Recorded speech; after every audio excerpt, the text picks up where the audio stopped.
Hello, this is Mahlena Ray Johnson with For Nerdy Girls with Mahlena Ray Johnson. And today we are talking about use people for what they're good for, NBC Superstore, and the quest for perfection within a flawed system. So first, who am I? I'm still Mahlena Ray Johnson, and it's Friday, March 23rd, 2018.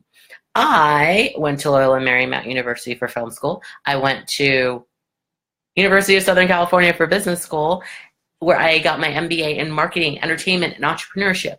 So what else did I do?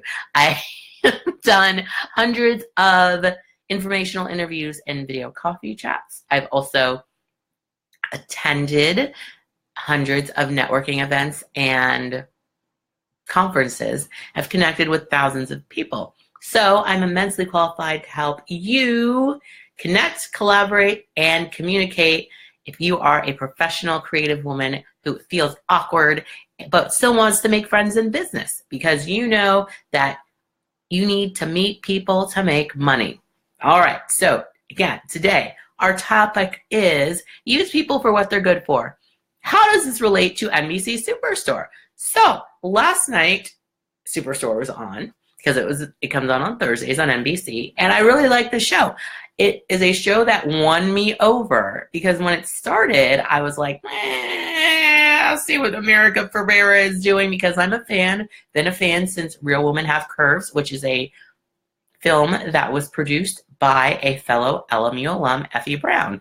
Effie Brown, you may know from being chastised by Matt Damon, who seemed to think he knew more about diversity than a Black woman in the film and entertainment industry. Okay, so back to Superstore. It stars America Ferrera and a bunch of other people. And it is a show that I really enjoy. I give it a 4 out of 5, which is hard to do on Mahlena's scale. Most things do not get to 4, and I don't think I've ever given anything a 5. I gave Black Panther a 4.5 because it lacked any queer representation. So why is this an example of using people for what they're good for? So Superstore is a show that has a diverse cast, and it has a diverse cast of characters that it's a very ensemble piece, even though it's centered around America's character, Amy.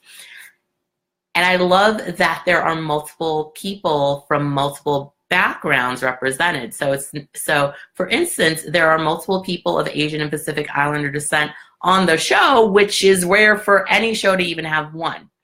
However, there is also something insidious about the show that I do not enjoy. The fact that Superstore, like most other shows, has a white man in almost every scene. Now, this is something you don't really notice unless you're looking for it, because there's multiple people in every scene. But in almost every scene, and there are few scenes that I can think of that don't have a white man. Usually it's when Mateo is talking to Cheyenne. But usually there is a white man in every scene, which is like, oh, well, what's the problem with that? Well, the problem with that is that it's called Superstore, and it takes place at a department store. And I've been to department stores, and most of the people there, both working and shopping, are women. So the fact that there's a man in every scene is a little weird, but also the fact that there's a white man in every scene makes it really odd.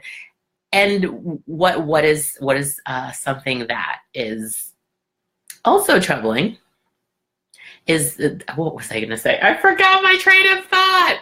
So another thing that's troubling about this is that this isn't just like just not these people that are starring in the show, but often the extras, the people who have one line are often white men.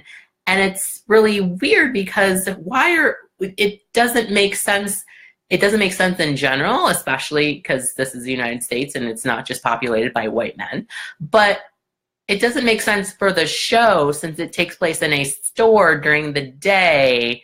Why aren't there more women that are represented as just speaking parts? And the reason is that because it's a broadcast show on NBC, and most of the people who have green light power at NBC are white men, so they don't see anything wrong with just having white men coming on the show all the time. The people who are running the show are white men as well. So there's nothing that clicks in their head that says, why wouldn't we just put the guys that we know in the show? America is a producer on the show, which is great, but she's not the only producer of the show. So how does this relate to use people what they're good for? I don't use Superstore as an example of a show that is like an example of diversity, because it is flawed. And I don't look to Superstore to say, look, they're doing it well, because they're not doing it well. They're doing something, but they're not quite there. So I like Superstore because it's funny and I like how the characters interact, but it's not something that I say I held up as a bastion of what could be happening. One of the things that I do hold up is Queen Sugar, where Ava DuVernay, the executive producer of the show, the creator of the show, made it a choice to have only women directors on the show. I don't know of any other show that has ever done that, and that is when I hold up and say, see, this is what they're doing. So you need to manage your expectations. This is how this relates to you in networking. There are lots of places that say, we're doing this great thing, we're changing the story, we're changing the paradigm, we're disrupting, and you need to manage your expectations around what to expect. It's hard to expect huge change from a broadcast network like NBC, who has done things like the other broadcast networks have done in a white male gaze of what seems to be standard and normal. If you go to something that has a tradition of doing things one way and you're expecting something different out of it, that's not realistic for you. It may be something that you deserve, but you need to have perspective on who's saying this to you, who's giving you this information, and what is realistically going to happen for you in that networking event. Okay, 2, play your own game. Everybody is different and everybody goes into a networking event differently.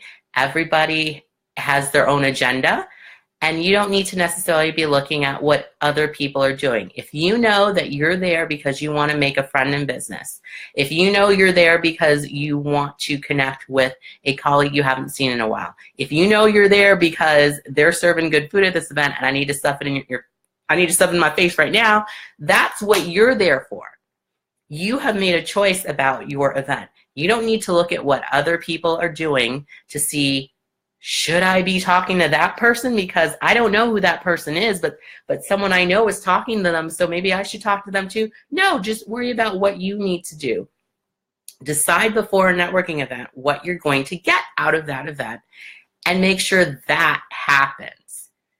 Don't worry about anything else that anybody else is doing. And 3, keep it moving. So in relation to Superstore is not the only show I watch. It's not even the only show I watch on Thursday nights. I also watch The Rundown with Robin Thede on BET. It's a late night talk show hosted by a Black woman, and there haven't been that many of those. So I go to that show because it's funny, primarily, and because that's what I'm going to expect out of it. She has set up a rubric of expectations that are different than Superstore. Also, I watch Jesus and Mara, which is a late night talk show hosted by 2 Black men from the Bronx, which is different than Robin Thede's show. It's also different from Superstore, but they have set up expectations for that show that are different.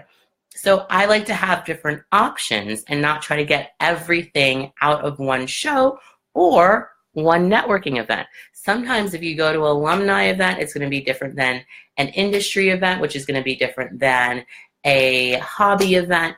All these different events are going to fulfill different needs, and sometimes you need to go to a few different events in the same genre, maybe a few different alumni events, to see what kind of pocket works for you at that time. So 1, like Superstore and me, I want you to manage your expectations. So I'm not expecting that even though they have lots of different types of people on the show, that they're going to represent the diversity that our country holds, even though it takes place in St. Louis. There aren't that many Black people on the show, and there aren't that many people on the show that are darker than a paper bag. This is true. I've watched every episode of the show at least once, many of them 2 or 3 times. So I love the show, and your diversity is trying. So 2, play your own game. I like the show too. I'm not just watching the shows because I want to see diversity and women in specific roles. I'm also writing my own stuff. So you need to play your own game too. Just because someone's offering something for you doesn't mean that you have to take it or that it is the right thing for you. Sometimes you need to create your own thing, which I'm doing here for Nerdy Girls. And 3, keep it moving. Okay, make sure I plug this in. Keep it moving. Have different options available. So I don't just watch one show on Thursday nights. Well, I don't just record one show on Thursday nights, actually. I have different shows that I record because they fulfill different needs in me, and they're all great, and they're all doing something different, and they're not all going to fulfill all of my needs. Similarly, you need to look at different ways to get your networking skills out there, some online, some offline, some in your industry, some in maybe a group that you want to participate in, some at different locations throughout your neighborhoods and your cities. So manage your expectations, play your own game, and keep it moving. Now, if you have any comments about whatever I said, or if you have comments on Superstore and you'd like to chat about it, or the Rundown with Robin Thede, or Jesus and Miro, then leave me a comment if you're on Facebook, or email me at fornerdygirls@gmail.com. And you may have noticed in the page or on the page that I continue to offer 30-minute networking strategy sessions for you, where we figure out a plan to help you make the friends and business that you need. So if you would like to have a 30-minute networking session with me, then email me at fornerdygirls@gmail.com. That's the email address. Email me at fornerdygirls@gmail.com. Thanks for watching. Bye-bye.